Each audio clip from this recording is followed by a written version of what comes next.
آرزو کنیم حال همه خوب باشد. خیابان پر باشد از آبرانی که سرخوش و آسوده از کنار هم عبور می کنند و می خندند. از ته دلشان می خندند. آرزو کنیم حال همه خوب باشد. به خوبی 2 روز مانده به عید زمان کودکی و به خوبی همان روزی که آرامش و عشق به خیابان‌های این شهر برگردد. سلام به عزیزان دلم. امیدوارم حال دلتون خوب باشه. داستان‌های کوچه شما رو دعوت می‌کنه به سرگذشتی دیگر. داستان زندگی مژگان. قسمت اول.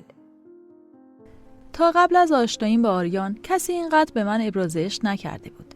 نمیخوام با این حرفا خودم رو فریب بدم، اما واقعاً همینطور بود. تا به حال چنین موردی برام پیش نیامده بود. چند روزی بود که آریان با تلفن همراهم تماس می‌گرفت و میگفت میخوام با شما صحبت کنم. اولش به هیچ عنوان راضی نمی‌شدم، اما اون دست بردار نبود. دائم تماس می‌گرفت و خواستش رو تکرار می‌کرد. میگفت ببینید خانم، من واقعا نیت بدی ندارم. فقط میخوام با شما صحبت کنم. چرا اینقدر سخت میگیرید؟ خدا به شما 2 گوش داده و روزانه صداهای زیادی رو میشنوین. خب کمی هم حرفای یه آدم تنها رو بشنوین. مثل بچه‌ها خواهش و التماس میکرد. میگفت من فقط میخوام با شما درد و دل کنم. اونقدر زنگ زد و خواستش رو تکرار کرد که بالاخره یک روز طاقتم تمام شد و گفتم خب میشه زودتر حرفاتون رو بگید؟ من مثل شما بیکار نیستم. آریان گفت چرا فکر میکنید من یه آدم بیکار هستم؟ اما نه، حق با شماست. چون فکر میکنید شب و روز نشستم و شماره های مردم رو میگیرم و ازشون میخوام که با هم صحبت کنن. باور کنید که اینطور نیست. حس تنهایی باعث شده که من مزاحم شما بشم. من خیلی تنهام. گفتم خب تنهایی شما به من چه ربطی داره؟ شما صدای مهربون و آرامش بخشی دارین. صدایی که مایه آرامش منه. با شنیدن این جمله از دهانش قلبم به تپش افتاد. گفتم یعنی شما هیچ کسی رو ندارین که باهاش درد و دل کنین؟ آریان گفت من وسط اطرافیان مثل یک بیگانه هستم که زبونشو میفهمن اما درکش نمی کنن. مدت هاست که زندگیم افتاده روی یک خط. ببینم شما تا به حال احساس پوچی داشتین؟ باور کنید خیلی سخته. درست مثل یک قابلمه که تهش سوراخه، پر از آب میشه اما دوباره خالی میشه. با خنده جواب دادم من تا به حال چنین حسی نداشتم. راستی میتونم اسمتون رو بپرسم؟ گفتم اسم من چه اهمیتی داره؟ خواهش میکنم. اینقدر نسبت به من بدبین نباشین. من قصد و نیت بدی ندارم. مگه میشه اسمتون مهم نباشه؟ گفتم شما هرچی دوست دارین منو صدا بزنین. اما خانم هر اسمی که من انتخاب کنم به برازندگی اسم خودتون نیست. سکوت کردم. از جمله هایی که تو حرفاش به کار می برد خوشم می اومد. کنجکاو شده بودم که چه اسمی برام انتخاب میکنه. خواهش میکنم بگین. به هر اسمی که دوست دارین منو صدا کنین. کمی سکوت کرد. بعدش گفت من دوست دارم شما رو ستاره صدا کنم. به امید شبهای تنهایی و اینکه وقتی به ستاره ها نگاه میکنم به یاد بیارم بالاخره کسی پیدا شده که به حرفای من گوش کنه. حرفایی که مدت هاست رو دلم سنگینی میکنه. واقعا تحت تاثیر حرفاش قرار گرفته بودم و در تمام مدت قلبم تون میتپید. اون ادامه داد میدونم اسم خودتون قشنگتره، اما اجازه بدید با این صداتون کنم و اجازه میخوام مصاحبت بیشتری با شما داشته باشم. به نظر میرسید شخصیت جالبی داشته باشه. سوالهای زیادی در موردش ذهنمو مشغول کرده بود. برام عجیب بود همچین کسی که فن بیان بالایی داره چرا احساس تنهایی میکنه. دوست داشتم بیشتر در موردش بدونم. دائم نگران بودم که مبادا تماس بگیره و نتونم با اون صحبت کنم. تلفن همراهم بیشتر اوقات در دستم بود. حتی شبها هم بالا سرم میذاشتم و میخوابیدم. آریان بعد از 3 روز دوباره تماس گرفت. سلام ستاره من، خوبی؟ دلم برات تنگ شده بود. سلام، حالتون چطوره؟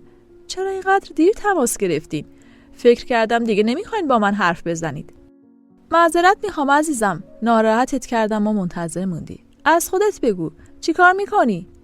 با خنده گفتم قرار شد شما حرف بزنید من گوش کنم. خواهش میکنم عزیزم، کمی از خودت بگو. به من حق بده. در مورد عزیزم بیشتر بدونم. گفتم خب من دانشجوی روانشناسی کودک هستم. اهل کرجم. 2 ساله که تهران درس میخونم. فکر میکنم تا همین مقدار کافی باشه. حالا نوبت شماست. شما بگو چه کاری؟ کجا زندگی میکنی؟ اسمت چیه؟ خب من آریان عظیمی، 28 سالمه، کارمند بانکم، توی چالوس زندگی میکنم.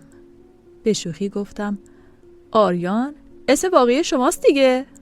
اونم خندید و گفت اگه شما هم دوست دارین با اسم دیگه صدام کنین، حرفی نیست. نه، اسم خودتون خیلی خوبه. از اون به بعد تماس‌های من و آریان بیشتر شد و ما در مورد خودمون صحبت می‌کردیم. اینکه به چه چیزهایی علاقه داریم، چه رنگی، چه غذایی بیشتر دوست داریم. من براش شعر می‌خوندم و اون لذت می‌برد و همه حوادث دانشگاه رو براش تعریف می‌کردم. کلی حرف می‌زدیم و در آخر آریان می‌پرسید ستاره جون، از حرف زدن با من که خسته نشدی؟ میگفتم نه که خسته نشدم. این چه حرفی میزنی؟ من خوشحال میشم با تو صحبت کنم. همیشه بعد از خداحافظی با آریان دلم براش تنگ میشد و هر شب به ستاره‌های آسمون نگاه میکردم و با رویای آریان زندگیمو میساختم. تماس‌های من و آریان بیشتر شد و هر موقع با خانوادم تماس میگرفتم از اینکه بیشتر اوقات تلفن همراهم اشغال بود اعتراض میکردن. یک روز از آریان پرسیدم آریان تو چه شکلی هستی؟ اونم گفت تو خودت چه شکلی هستی؟ گفتم مثل اینکه من اولین سوالو پرسیدم، تو باید جواب بدی. آریان یکی از بازیگران مشهور سینمای ایران که چهره زیبایی داشت و نام برد و ادعا میکرد که شبیه اونه. با تعجب پرسیدم راست میگی؟ آره، چرا دروغ بگم؟ میخوای همراه هدیه‌هایی که میخوام برات بفرستم عکس از خودم برات بفرستم؟ فوری مخالفت کردم، چون اگه عکسشو برام میفرستاد من هم مجبور بودم که عکسمو براش بفرستم، چون فکر میکردم چهره زیبایی ندارم و همیشه از این موضوع رنج میبردم. این اولین باری بود که بعد از حرف زدن با آریان دلم گرفت. سعی داشتم بحثو عوض کنم، اما اون دست بردار نبود و دائم ازم میخواست صورتمو براش توصیف کنم. میگفت ستاره جون، موهات چه رنگیه؟ چشمات چطور؟ اصلا عکس تو برام بفرست. دلم میخواد ببینم چه شکلی هستی. با عصبانیت گفتم چرا اینقدر گیر میدی؟ آریان که از لحن من تعجب کرده بود گفت ناراحت شدی ستاره؟ من که حرف بدی نزدم. بالاخره دل به دریا زدم و گفتم بذار راحتت کنم. من شبیه اون ستاره‌ای که تو فکرشو میکنی نیستم. من یه دختر زشتی هستم که سالها از زشتی خودش رنج میبره. آریان از این جمله من ناراحت شد و گفت چرا اینطور حرف میزنی؟ تو در مورد خودت اشتباه میکنی ستاره جون. با تشر گفتم تو از کجا میدونی؟ آریان با لحنی که نشون میداد دلخور شده گفت ستاره این چه رفتاری میکنی؟ تو به فرض اگه زشت‌ترین دختر دنیا باشی، تو چشم من قشنگترین دختر دنیایی. یکی من گفتم، یکی آریان و با حالت قهر به تماس پایان دادم. احساس خوبی نداشتم و بغض گلومو میگرفت. آریان چند ساعت بعد یک پیام کوتاه فرستاد و اینطور نوشته بود ازت انتظار نداشتم ستاره جون. با دیدن پیام آریان پشیمون شدم و با اون تماس گرفتم و از دلش در آوردم.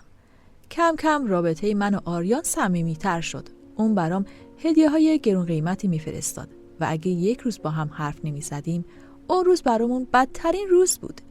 روزهای آخر ماه یادم به قبض تلفن افتاد. حتما مبلغ مکالماتم سر به فلک می‌کشید. صبح رفتم مخابرات و قبضو گرفتم. در کمال ناباوری مبلغ قبض 250,000 تومان شده بود. اون روز تا رسیدم خونه چندین بار نزدیک بود تصادف کنم. وقتی وارد خونه شدم سوسن رو دیدم که میخواست بره بیرون. با دیدنم تعجب کرد و گفت چی شده مژگان؟ بدون توجه به سوسن گوشه‌ای از حیاط ایستادم. در حالی که مثل باران اشک میریختم سوسن کنارم اومد و دستمو گرفت و گفت حرف بزن، لال شدی؟ حالت بده؟ چیزی نگفتم و سوسن قبضو تو دستم دید. اونو از دستم کشید و با خوندنش اولش تعجب کرد، بعد خندید. خندش مثل پتک تو سرم اومد. سوسن به صورتم نگاه کرد. ترس و ناراحتی رو میتونست تو صورتم ببینه. بدنم میلرزید. دندونامو به هم فشار میدادم. سوسن یکی به شونم زد و گفت باشه بهت قرض میدم. افشین بهم داده. هر وقت داشتی بهم پس بده. افشین نامزد سوسن بود. قبض و محکم از دستش کشیدم و با سرعت به اتاقم رفتم. میدونستم با دادن این قرض میخواست منو به خودش مدیون کنه و بعد از این موضوع سوء استفاده کنه و کارهاشو گردن من بندازه. چاره‌ای نداشتم. اگه کسی مبلغ قبضو میدید حتما شک میکرد. واقعا هم جای شک داشت. هزینه قبض تلفن همراه من به اندازه صحبت‌های ضروری و احوالپرسی با خانواده‌ام بود و بابام همیشه همون مقدار رو پرداخت میکرد. اوضاع بدتر از اون بود که تصورشو میکردم. گوشه اتاق نشستم. دلم مثل سیر و سرکه میجوشید و تا شب به همین صورت گذشت. صدای شیرین و سوسن رو میشنیدم که با هم صحبت میکردن. از جا بلند شدم. در اتاق رو باز کردم. سوسن کنار شیرین نشسته بود و یک لحظه به یاد آوردم که گرفتن پول از سوسن یعنی بیگاری، اما چاره‌ای نداشتم. باید خودم رو نجات میدادم. سوسن رو صدا زدم. اون با شنیدن صدای من شیرین رو ترک کرد و به اتاقم اومد. گفت خب موجی کوچولو چی شد؟ قبول کردی؟ از این لحن حرف زدنش بدم می اومد. لبمو گزیدم و چیزی نگفتم. سوسن خندید و گفت خوب فکر کردی؟ اما یادت باشه اینطور کارا واسه کسایی مثل تو زوده. آخه میدونی چیه؟ هنوز دهنت بو شیر میده موجی جون. از عصبانیت درونم آتیش گرفت. ترجیح دادم سکوت کنم. سوسن از اتاق خارج شد. فضای خفتباری بود، اما هرچی بود باید تحمل میکردم. چند دقیقه بعد سوسن پولو آورد و گذاشت کف دستم. بعدشم گفت بگیر، هر موقع داشتی پس بیار. پولو از سوسن گرفتم و حالا به چه کسی بدهکار شده بودم؟ به سوسن. تمام شب و به اتفاقات پیش اومده فکر کردم. نزدیک سحر خوابم برد. صبح به یکی از کلاسام نرسیدم، اما مبلغ قبض رو پرداخت کردم. از این نگرانی بیرون اومدم. وقتی به کارهای غیرقابل تحمل سوسن فکر می کردم دلشوری بدی سراغم می اومد. بعد از این اتفاق دیگه خودم با آریان تماس نمی گرفتم. بیشتر مواقع اون خودش تماس می گرفت. افشین وقت و بی وقت به خونه دانشجویی ما می اومد. شیرین هم راضی بود و این وسط فقط من عذاب می کشیدم. یک روز با سوسن بحثم شد و از اون خواستم دست از این کاراش برداره. گفتم دست بردار سوسن، دیگه داری شورشو در میاری. سوسنم گفت هر کی ناراحته از اینجا بره. با عصبانیت و حق به جانب گفتم حالا میبینی کی از اینجا میره. همین فردا همه چی رو میذارم کف دست صابخونه. همون لحظه بود که سوسن دستمو گرفت و در حالی که فشار میداد گفت فقط کافیه کسی بوی از این قضیه ببره، پدرتو در میارم. انگار یادت رفته چقدر به من بدهکاری. اون پولو صرف مکالمات با کی کردی؟ حالا برای من ادعات میشه؟ افشین نامزد منه، اما تو چی؟ با شنیدن این حرف از دهان سوسن شرمم گرفت. من با این نوع پوشش، نماز و ادعا چرا با پسری نامحرم مکالمه داشته باشم؟ اگه سوسن دوست پسر داشت من هم مثل اون. سوسن هنوز داشت میگفت که طاقت نیاوردم و به اتاق خودم پناه بردم. اشتباه بزرگی مرتکب شده بودم. من نباید از پول افشین استفاده میکردم. از همون روز تصمیم گرفتم پول سوسن رو پس بدم. از اون مهلت خواستم و سوسن علیرغم میل باطنی به من فرصت داد. تو همون روزها وقتی آریان تماس گرفت بی اختیار گریه کردم. آریان با تعجب گفت ستاره داری گریه میکنی؟ چته؟ از چی ناراحتی؟ در حالی که سعی میکردم آروم باشم گفتم چیز مهمی نیست. ستاره جان حرف بزن، منو نگران کردی. چی شده؟ از من ناراحتی؟ با ناراحتی گفتم آخه چرا باید از تو ناراحت باشم؟ پس چی؟ اگه نگی از دستت ناراحت میشم. با اصرار آریان همه چیزو براش گفتم. آریان ناراحت شد و گفت از همون اول باید به خودم میگفتی. حالا هم عیب نداره. شماره حسابتو به من بده تا برات بفرستم. اولش قبول نکردم، اما اون خواهش کرد. حتی تهدید کرد که اگه شماره حسابمو نگم برای همیشه قهر میکنه. با اصرار زیاد آریان قبول کردم، به شرط اینکه هر وقت داشتم پس بدم. فردای همون روز آریان پول به حسابم ریخت. اولش کمی ناراحت بودم، اما وقتی پولو انداختم جلوی سوسن دلم خنک شد. سوسن گفت: از کجا آوردی موژی؟ گفتم: به تو مربوط نیست. سوسن با لحنی که با کنایه همراه بود گفت: این که پرسیدن نداره، حتما آریان جون برات فرستاده. یک لحظه جا خوردم، اما به روی خودم نیاوردم. سپس پوزخندی زدم و رفتم. وابستگیم به آریان بیشتر شده بود. دوست داشتم ببینمش و میدونستم اون به دیدار راضیه، اما خودم از دیدار با اون واهمه داشتم. امتحاناتم رو یکی پس از دیگری پشت سر گذاشتم. تصمیم داشتم ترم جدید رو تو خونه دانشجویی جدید بگذرونم. بعد از امتحانات به کرج کنار خانواده برگشتم. مکالماتم با آریان کمتر شده بود، چون هر لحظه ممکن بود خانواده‌ام پی به موضوع ببرن. هر موقع میخواستم با اون صحبت کنم با نام مستعار یک دختر صداش میکردم. من به یک صدا دل بسته بودم، به همین سادگی، و به روزی فکر میکردم که عروس خونه آریان شدم. ماه آخر تابستون بود که آریان اصلا با من تماس نمیگرفت. اگه هم من با اون تماس میگرفتم با یک بهونه به تماس من پایان میداد. یه روز که زنگ زدم گفتم: آریان چی شده؟ چرا با من اینقدر سرد حرف میزنی؟ به همین زودی از من خسته شدی؟ آریان میگفت: اینطور نیست ستاره. اما هر بار که این سوالو ازش میپرسیدم همین جوابو میداد. از همه بدتر وقتی بود که به اما میرسید. اون لحظه سکوت مرگباری میکرد و دیگه هیچی نمیگفت. اما چی آریان؟ حرف بزن، خواهش میکنم بگو.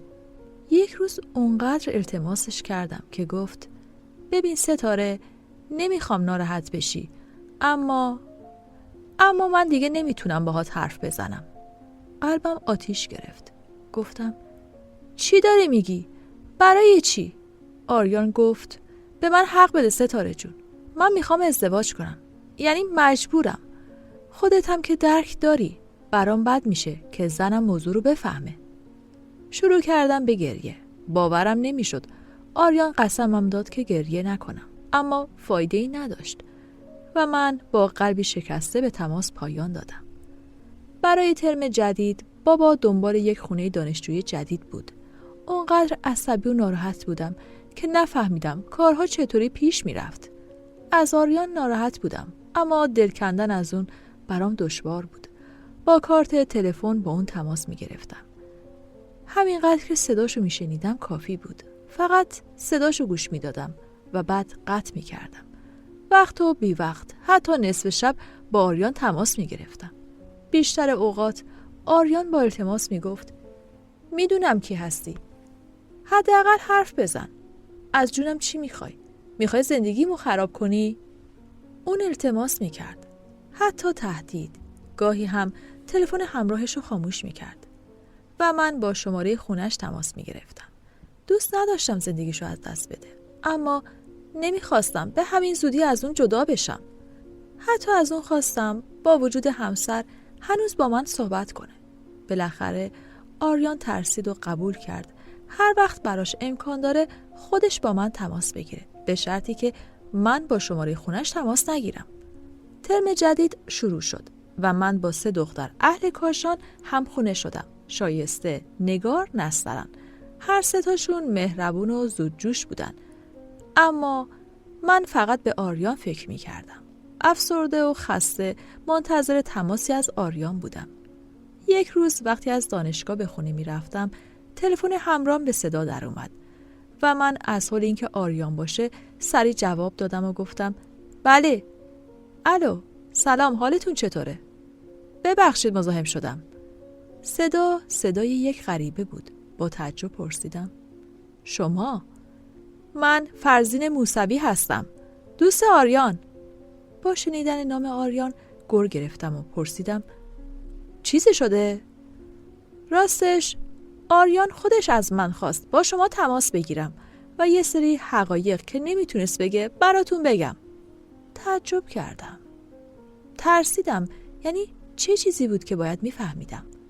گفتم اتفاقی افتاده؟ شما میخواین چی بگین؟ ببینید خانم، الان که من دارم با شما صحبت میکنم آریان زندگی بدی داره. اون سالهاست که ازدواج کرده و الان هم زنش حامله است. آریان خودش نمیتونست این حرفا رو به شما بگه. از من خواست که به شما بگم. به خاطر بچهش هم که شده مزاحمش نشین. با شنیدن حرفای فرزین به خودم لرزیدم و با عصبانیت گفتم سالها زن داشته؟ زنش حامله است؟ لحظه سکوت کردم. دوباره ادامه دادم دروغ میگی. هر دوتون دروغ میگین. اشک چشمو خیس کرد. با اعتراض گفتم آریان به من گفته تازه میخواد ازدواج کنه. اونم از سر ناچاری. این بار فرزین به جوش اومد و گفت خانم، آریان یه مرد 38 ساله است. اون خیلی وقت زن داشته. معتاده. به خاطر اعتیادش زنش قرار بود ازش طلاق بگیره. تا الان که فهمیده بارداره. مجبوره به خاطر بچهش برگرده. حس کردم قلبم میخواد از جا کنده بشه. بی اختیار زدم زیر گریه و ازش خواستم قسم بخوره. خانم، آخه من چه دلیلی باید برای دروغام داشته باشم؟ باور کنید هرچی گفتم عین حقیقته. از گریه حالم بد شد و به تماس پایان دادم. اونقدر گریه کردم که چند تا از دانشجوها با دیدنم ترسیدن و به سمتم اومدن و سعی داشتن آرومم کنن. میگفتن چی شده؟ چرا گریه میکنی؟ آب میخوای برات بیاریم؟ کمی آب براش بیارین. یکی از اونها یک بطری آب معدنی داشت که مجبورم کردن به صورتم بزنم. کم کم آروم شدم. اونا به من نگاه میکردن و دلشون برام میسوخت بدون اینکه بدونن از چه موضوعی رنج میبرم. وقتی حالم بهتر شد از اونا تشکر کردم و با تاکسی به خونه دانشجویی رفتم. چند تا قرص سردرد خوردم. مثل جنازه روی تخت افتادم. باورم نمیشد. من نباید به کسی ندیده و نشناخته دل میبستم. هر بار با یادآوری حرفای فرزین جگرم میسوخت. دوست داشتم آریانو نفرین کنم، اما به یاد مسافر کوچولوی تو راهش دندون رو جیگر سوختم میذاشتم و تنها گریه میکردم. تنها گریه میتونست تسکین درد من باشه. همیشه فکر میکردم اونقدر عاقل هستم که هیچ کس نمیتونه با روح و احساساتم بازی کنه. چند روزی با خودم کلنجار میرفتم. نمیتونستم خودم رو راضی کنم. در واقع حرفای آریانو باور داشتم، اما حرفای فرزینو به هیچ عنوان نمیتونستم تو ذهن خودم حذف کنم. بالاخره یک روز بعد از کلی کلنجار با فرزین موسوی تماس گرفتم. الو، بفرمایید. خودم رو مژگان معرفی کردم و فرزین بعد از کمی فکر منو به یاد آورد. احوال پرسی کوتاهی کردم و گفتم میتونم یه سوال از شما بپرسم؟ فرزین به سردی پاسخ داد. خواهش میکنم، بفرمایید. راستش هرچی فکرشو میکنم نمیتونم خودم رو قانع کنم که آریان خودش خواسته که شما این حرفا رو به من بگید. آریان خودش یه چیزی میگه، روز بعد شما یه چیز دیگه. من حرف کیو باور کنم؟ ببینید خانم، من چرا باید به شما دروغ بگم؟ نمیدونم. شاید بخواین سر به سرم بذارین. شاید هم منظور دیگه ای دارین. فرزین با تشر گفت چی داری میگی خانم؟ شما به اون آریان دروغگو اطمینان کردین، اما حرفای منو که دارم حقایق رو براتون روشن میکنم باور ندارین؟ با صدای لرزان گفتم آریان به من قول داده بود که هیچ وقت تنهام نذاره، تا ابد کسی رو جز من توی قلبش راه نده. خانم، چرا شما نمیخواین قبول کنین؟ آریان همه این مدت داشت به شما دروغ میگفت. عجب گرفتاری شدم. این آریان بیکارتر از من پیدا نکرده بود. گفتم به هر حال من حرفای شما رو قبول ندارم. خود آریان باید به من زنگ بزنه. خودش همه اینا رو بهم بگه. فرزین عصبانی پاسخ داد میخواین باور کنید، میخواین باور نکنید. خداحافظ خانم. فرزین با عصبانیت به تماس پایان داد و من موندم و یک دنیا تنهایی و هزاران سوال بی جواب. گوشگیر رو افسرده شده بودم. رفتارهام باعث شده بود که هم اتاقی ها از من فاصله بگیرن و بیشتر سرشون به کار خودشون گرم باشه. روزها خواب بودم و شبها در حسرت روزهای گذشته اشک می‌ریختم. هفته‌های اول تو هیچ کلاسی شرکت نکردم. هر بار با موبایل آریان تماس می‌گرفتم. خاموش بود. روز به روز اوضاع روحیم بدتر می‌شد. تا اینکه دختری به نام نازنین به خونه دانشجویی ما اضافه شد. اون دختری خونگرم و مهربان بود و از اینکه من اینقدر کم غذا و افسرده بودم ناراحت می‌شد. منو به زور وادار می‌کرد که غذا بخورم و صمیمانه می‌پرسید تو چرا اینطوری هستی؟ از چیزی رنج میبری؟ منم هیچی نمیگفتم. اونم اصرار زیادی نمیکرد. میگفت دوست نداری نگو، ولی داری خودتو اذیت میکنی. نازنین فکر میکرد من مردم گریزم و حاضر به درد و دل کردن با اون نیستم. همین موضوع اونو خیلی ناراحت میکرد. انگار کرولار شده بودم. نه با کسی حرف میزدم، نه صدای کسی رو میشنیدم. مدتی بود که نمازم رو ترک کرده بودم و به امید روزی زنده بودم که ببینم آریان تقاص دروغاشو پس داده. برخلاف انتظارم فرزین با من تماس نگرفت. خبری هم از آریان نشد. نازنین خیلی سعی میکرد منو از این اوضاع احوال بیرون بیاره. غذاهای خوشمزه درست میکرد. منو هم مجبور میکرد کنارش بخورم. ازم میخواست به خرید بریم. من هم قبول میکردم. اون سعی میکرد که هر طور شده به هر دومون خوش بگذره. نازنین اولین دختری بود که از ته دل دوستش داشتم. من و نازنین دوستای خوبی برای هم شده بودیم. به هر طریقی که بود سعی می‌کردیم خوش باشیم. یک روز هنگام خونه تکونی با دیدن جعبه قرمز به یاد آریان افتادم. تنم لرزید. جعبه رو باز کردم. همون سرویس نقره‌ای که مدت‌ها پیش برام فرستاده بود. تو دل به آریان خودم لعنت فرستادم. طاقت دیدن هدیه‌ها رو نداشتم و به یاد بدهی سوسن افتادم که از آریان گرفته بودم. اشک تو چشام جمع شد. مرتکب چه اشتباهی شده بودم. و تماس تلفنی فرزین مثل یک شوک منو از کما بیرون آورده بود. بی اختیار به گوشه پناه بردم و با تمام وجود با خدا راز و نیاز کردم. اونقدر گریه کردم که خود به خود آروم شدم. روی تخت حین خواب و بیداری بودم که نازنین به خونه اومد. عجله داشت و دائم صدا میزد. از جام بلند شدم و روی تخت نشستم. نازنین با تعجب پرسید تو تا این موقع خواب بودی؟ با بی‌حوصلگی گفتم چیه؟ چی شده؟ ببین از حالا بگم من چیزی درست نکردم. نازنین لبخندی زد و گفت ببین یه روز نوبت تو بود که آشپزی کنی و خونه داری. گفتم نازنین حوصله ندارم. نازنین ناراحت شد و گفت باشه حالا میای بریم ساندویچ بخریم؟ الان میبندن. از اینکه دل شکست ناراحت شدم. لبخندی زدم و گفتم باشه بریم. راهی ساندویچی شدیم و در طول مسیر نازنین حرفی نزد. اما بعد از خوردن ساندویچ طاقت نیاورد.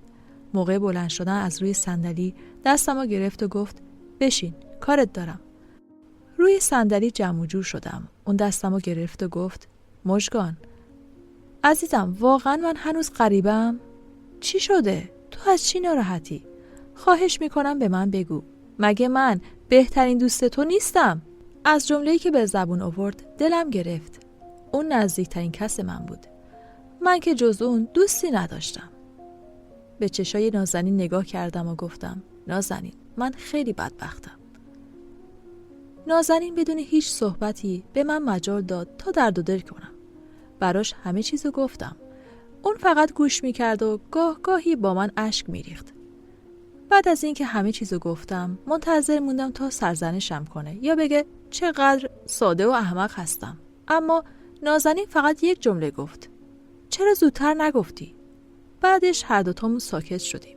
میدونستم نازنین به دنبال یک راه حل یا جمله‌ای که بتونه آرومم کنه. از وقتی موضوع رو برای نازنین گفتم انگار دردم رو با اون تقسیم کردم. گفتم من اونو بخشیدم چون هرچی کشیدم از سادگی خودمه، اما بیشتر از همه بدهکاریم به آریان اذیتم میکنه. نباید زیر دین آریان میرفتم و ازش پول قرض میگرفتم. دوست دارم پولشو بندازم جلوشو از زیر دینش خلاص بشم. بعد از مدت‌ها فکر به این نتیجه رسیدیم که تنها کسی که میتونه در این مورد کمک کنه فرزینه. اما با چه رویی اونو وارد این ماجرا کنم؟ ذهنم آشفته بود و عقلم دیگه به جایی نمی رسید. بعد از کلی کلنجار تصمیم گرفتم با فرزین تماس بگیرم. پولی که از آریان گرفته بودم روی قلبم سنگینی میکرد. حق زن و بچه‌شه که من خورده بودم. شماره همراه فرزینو از حافظه گوشیم پیدا کردم و قرار شد پنجشنبه با تلفن کارتی دانشگاه با اون تماس بگیرم. عصر پنجشنبه با نازنین به دانشگاه رفتیم. گوشی بزرگ تلفن کارتی رو برداشتم و نازنین سرشو به اون چسبوند. اول با شنیدن صدای فرزین جا خوردم و ترسیدم و سپس منومن کنان گفتم الو، سلام، همراه آقای موسوی؟ بله، خودم هستم، بفرمایید. سعی کردم خودم رو آروم نشون بدم. نازنین ازم میخواست دست و پامو گم نکنم. گفتم سلام آقای فرزین، من مژگان هستم. مژگان غلامی. فرزین با تعجب گفت ببخشید، من باید شما رو به یاد داشته باشم؟ از اینکه منو نشناخت دست و پامو گم کردم. نازنین اشاره میداد حرف بزنم. گفتم راستش زنگ زدم راجب آریان. به اینجای حرف که رسیدم انگار کلمات تو دهنم گیر کرده بود. فرزین کمی مکث کرد و سپس گفت آهان بله، مژگان خانم. خیلی آروم گفتم بله خودم هستم. فرزین احوالپرسی کوتاهی کرد و از لحنش پیدا بود که از شنیدن صدای من عصبی شده. حق هم داشت. من قضاوت‌های نادرستی راجع به اون کرده بودم. گفتم قبل از هر چیز من یه معذرت‌خواهی به شما بدهکارم. خواهش میکنم، خدا ببخشه. بفرمایید. آقا فرزین، خواهش میکنم همه حرفای منو فراموش کنید. من نباید اون قضاوت‌ها رو راجع به شما میکردم. خواهش میکنم اگه کاری هست بفرمایید. براش توضیح دادم که از گذشته پشیمونم و موضوع بدهکاریمو براش گفتم. فرزین ساکت به حرفام گوش میداد و در آخر گفت عزیزای دلم، از شما ممنونم که تا انتهای این داستان هم با من همراه بودید. لطفاً قبل از اینکه برید ویدیوی بعدی رو ببینید، کانال رو سابسکرایب کنید، با لایک، کامنت و شیر کردن از من حمایت کنید. مرسی که همراه منی.